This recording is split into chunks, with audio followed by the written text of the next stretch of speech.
Hey guys, welcome to episode 23 of Kingdom Business TV. Super delighted that you are going to join me for this time. I'm going to see who's on here, and I'm going to talk to you on here, and we're going to do some bit of learning in here, and we're going to read out of here, all right? All in the name of Kingdom Business, doing business to help advance the kingdom of God. So super cool. Once you join me, let me know where you're from. All right. I want you to tell me where you are. Most of you will be Australian, but there are some of you that watch from around the world. So let me know where you are when you first jump on. That would be super cool. A bit of an update for you. We have just got back. We flew back yesterday from Melbourne from doing the first Kingdom Business Summit there in Melbourne. And we had a great time, right? We had a big team, and we pulled off a really good event. And I reckon it was potentially our most spiritual summit we've ever run in terms of breakthrough. You know, obviously, I taught a bunch of business, really, really practical stuff in business. But on top of that, we created such an environment that people got to have real deep ministry with the Lord. We actually had some people that encountered, God in such a way they got delivered of some stuff.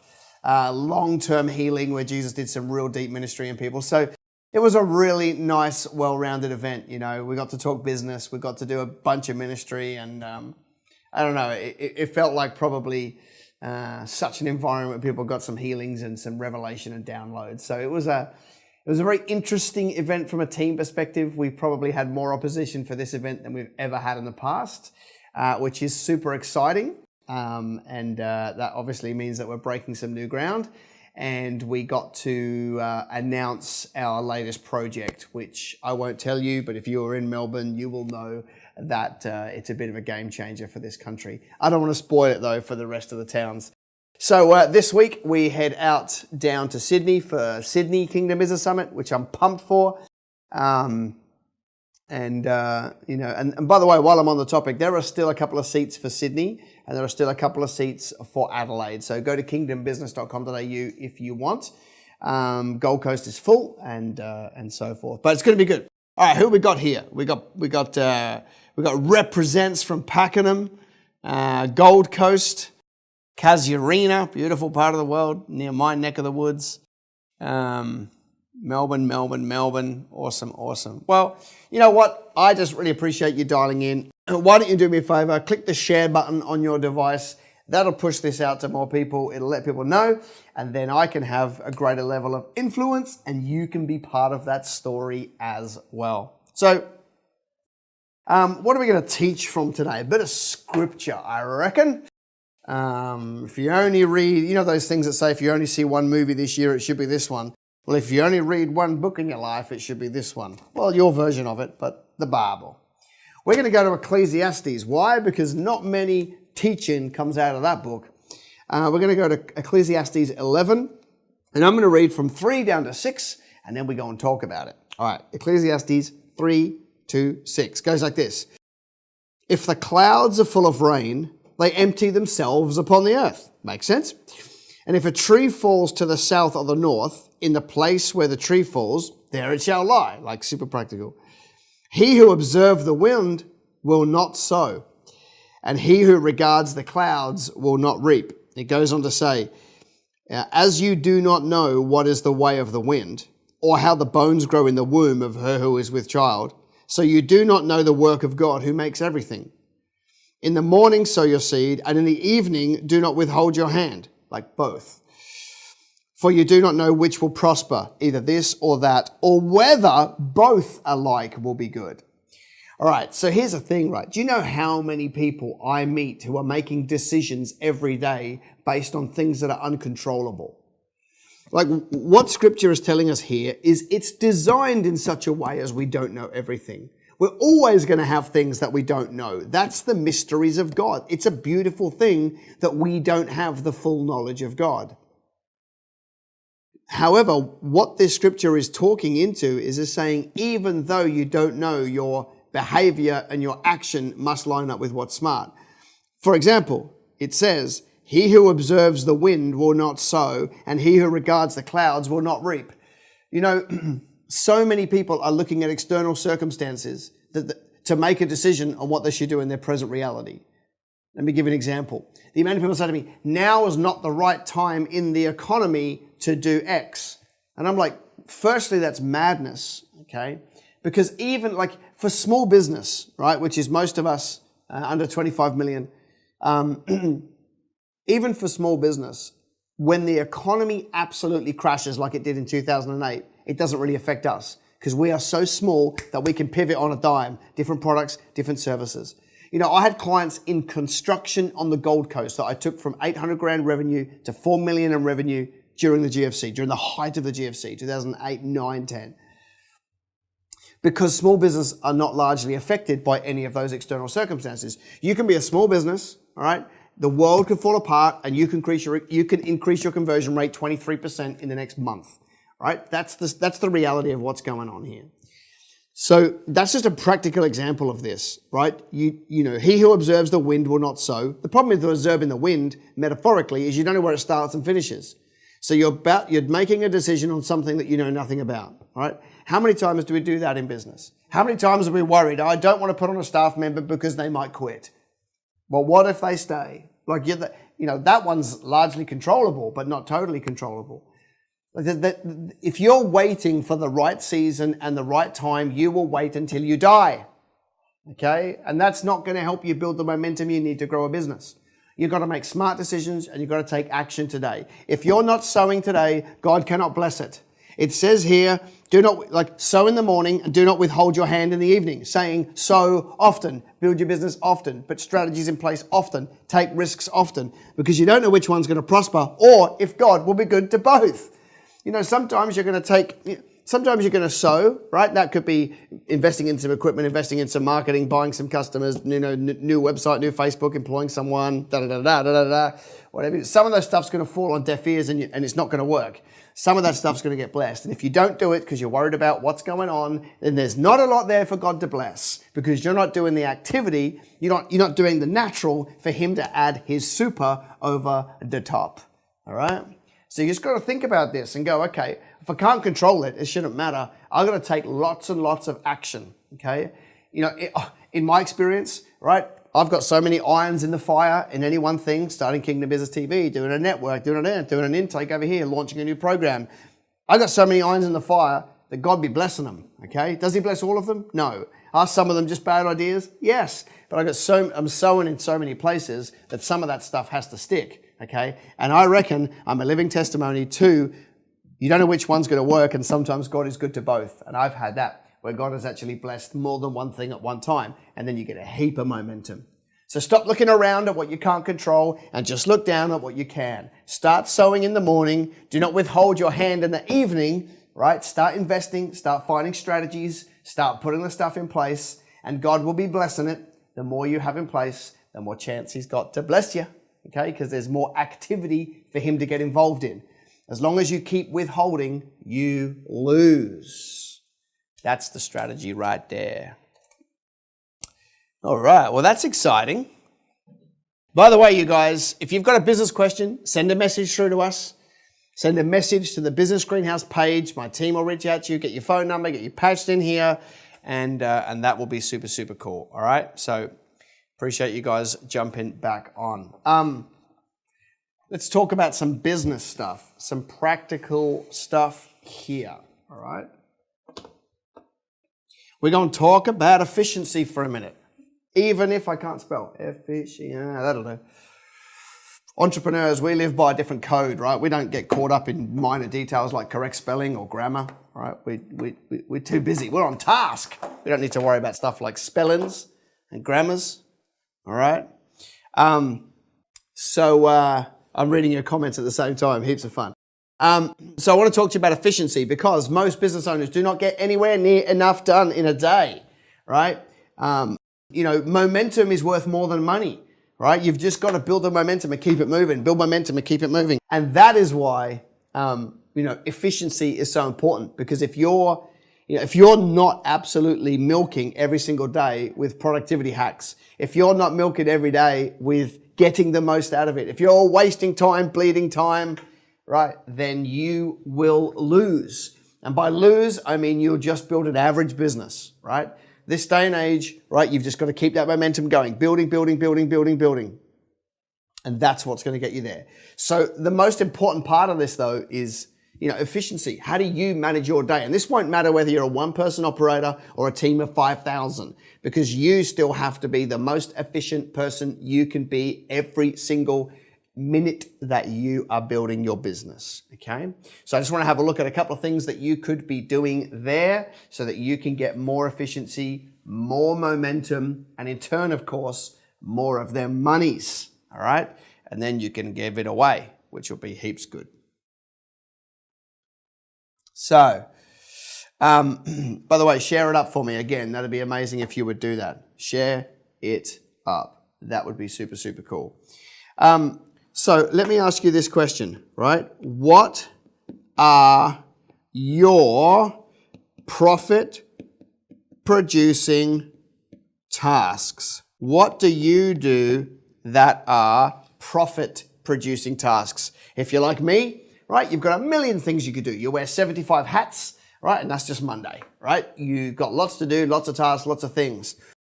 And you probably have 1, 2, or 3 things in your business that are directly related to profit. They're the things that bring the profit in the business.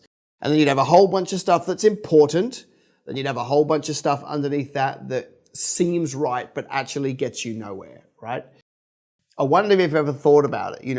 I think about, the businesses I've owned. I mean, right now, if you took Business Greenhouse as a straight out company, although we probably see it more of a ministry, but if you just saw it as a straight out coaching company, the profit producing tasks for me are selling coaching programs, standing up on stage and delivering. And that's probably about it. The phone calls to do coaching, that would be it. Outside of that, there's a million other tasks to do, like this stuff, This is secondary to profit producing tasks. This is probably future profit. So it would be close, but I do so much stuff that's not a profit producing task. Okay. And my job is to get out of all the other things. Okay. You have got to work out how to leverage yourself out of the tasks that are not profit producing tasks. That's why you employ someone like a Craig and the others on the team to be able to run around and do a whole bunch of stuff, freeing me up to do my stuff better, or more often at least.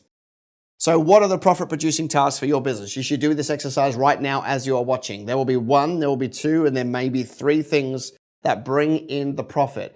And you will want to, by default, say, oh, no, all these things make a profit. And I would say to you that that's why you're mistaken, because you are trying to divide yourself across 900 tasks or 65 tasks or 35 tasks, and it's too broad. You can't do that. You've got to think about the 1, 2, or 3 things that actually produce the profit. So do that in your workbook now, notebook, iPad, something, all right? That would be cool. It's basically, let me draw you a picture. It's basically like this.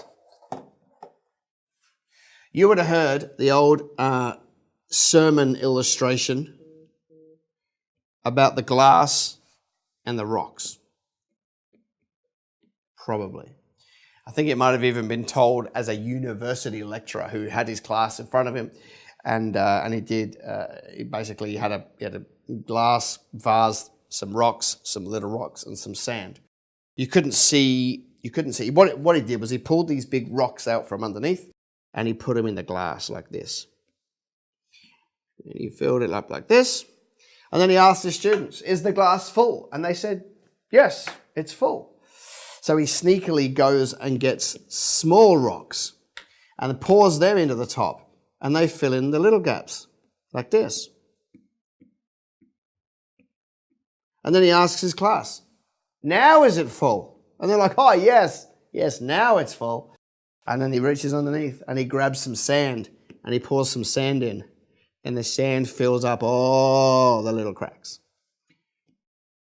And that's the explanation, right? Most people do not put big rocks in first. They're not looking at their biggest priority and filling in around it, okay?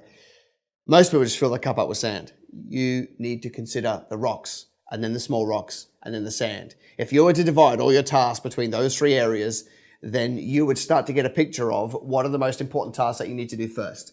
For me, in my world, I literally give no time whatsoever to stuff that doesn't make us money, right? So, somebody wants to come and have lunch with you, not interested. I've got another meeting I need to go and do, which actually makes us some revenue. Somebody else might say, oh, whatever. Do you want to come and do this? No, don't want to go and do that because I've got this thing to do. I am insanely jealous about every single minute, and I would rather go and spend time away from the business with my family than spend 5 minutes on something that doesn't yield any profit in my business, okay? So that's just me, Nazi, learned to be that way because I realized that if I don't drive my time, then everybody's going to want to drive it for me and their agenda is not mine. Therefore, I lose.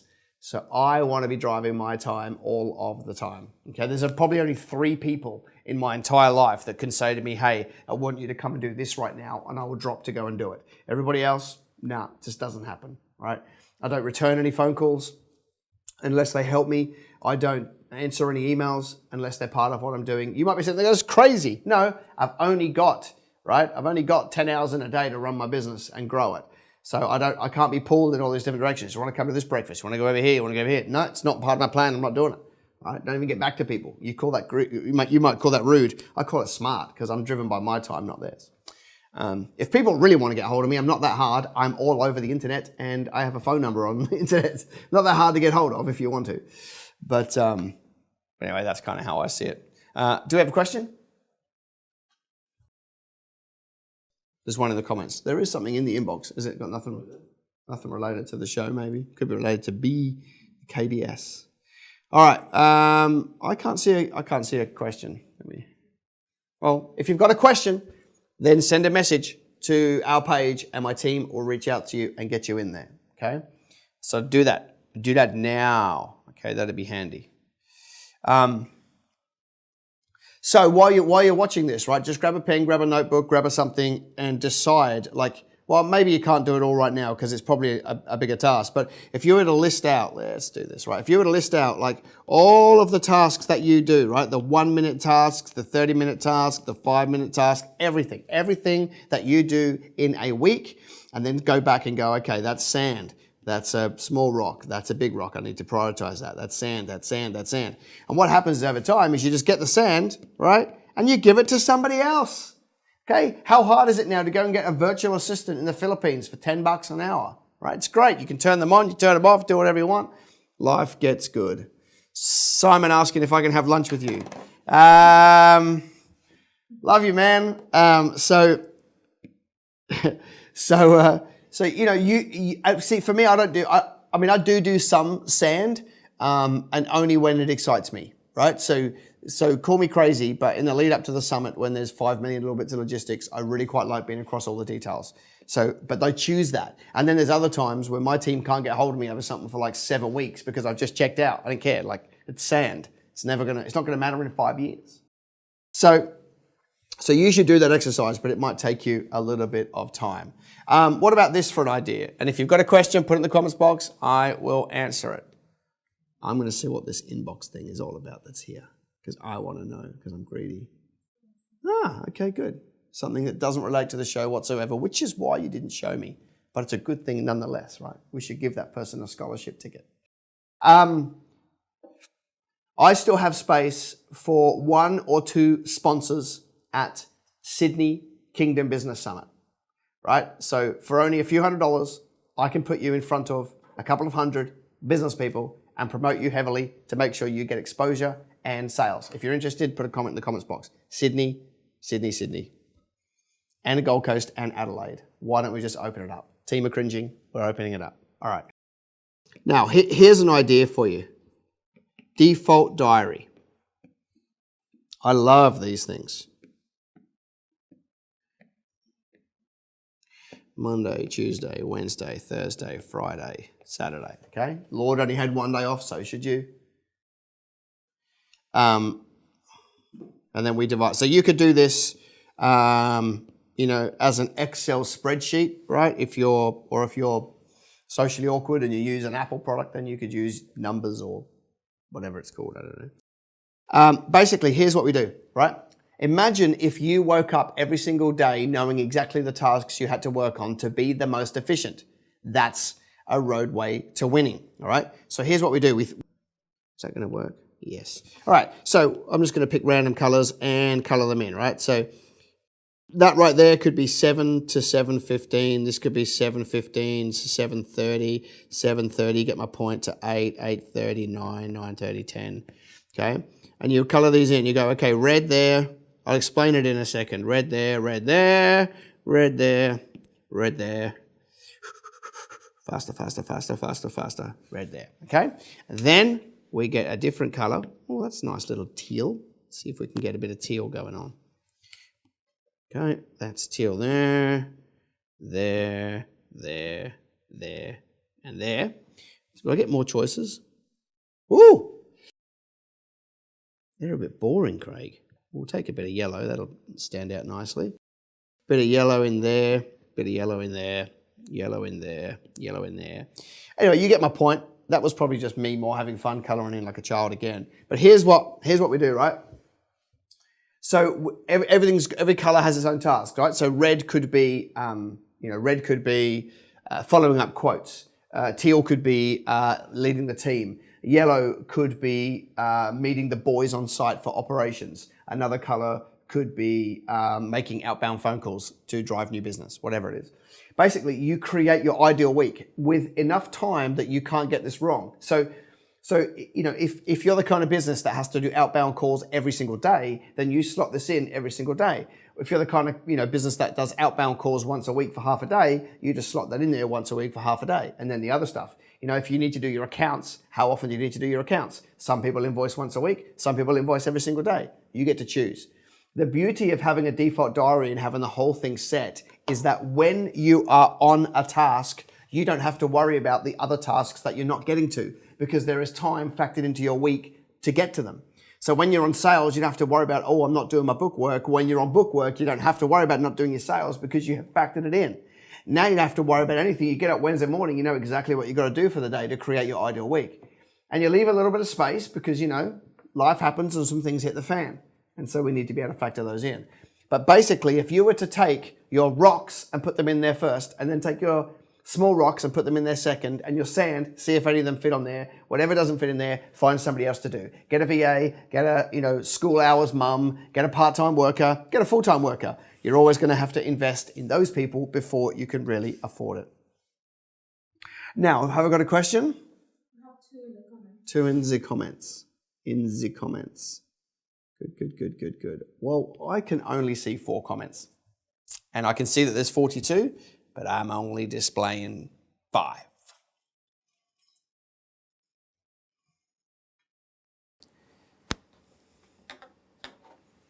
If you can bring it up on a phone, just bring it over and I'll just read it out.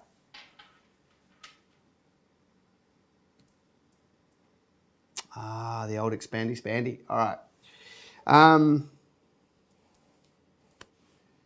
Awesome. Yeah, is that just the one? All right. So I've got a question here from Dinesh. Awesome, by the way. Great to see you down in Melbourne. How do you work out your CAC, which is customer acquisition cost, on referral clients from LinkedIn and professional networks?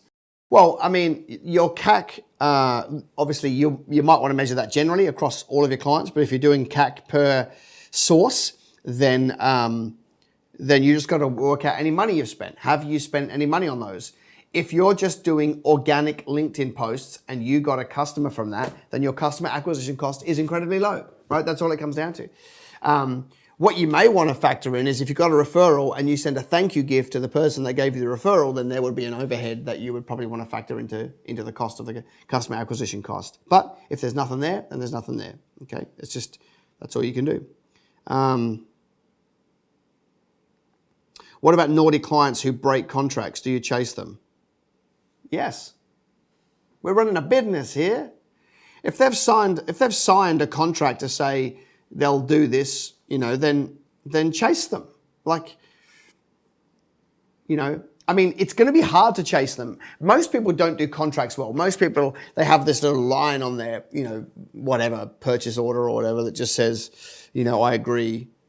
or they stick some terms and conditions on their invoice, you can't uphold a contract that they didn't see and sign. So you can't put terms and conditions on a website and your contract says go see the terms and conditions on a website because you didn't put them in front of them. That'd be very hard for that to stand up. You've got to tell them the cost of the break of contract at the time that they sign. Just to give you an idea. So when we do an intake in our coaching program, we say to our clients, it's this much money a month. And by the way, our program is insanely affordable. We are probably the most practical hands-on coaching company in Australia, maybe the world, and probably definitely the most affordable. But what we say to our clients is, it's a 12-month commitment to this much money. And you can opt out at any time, but you pay 50% of the remaining month's fees. So if you want to quit on month 5 of the 12 months, then you owe me half of the 7 months remaining, okay? And that for me, that just gives them pressure to stay so they don't just quit on a crazy moment. Also gives me the money to replace them as a customer so I can get somebody else. And so, I tell them that and they have to click, I accept your terms and conditions before they can go through and buy. That means that, if I was ever to chase any up, and I do from time to time, then I've got the legs to stand on. But too many people don't have a tight system at the front end because they try and make it so easy for somebody to buy, which is smart, until you get delinquent payers. Then you need to be chasing them up. But it's very hard to chase them up if they haven't been very, very clear on the expectations.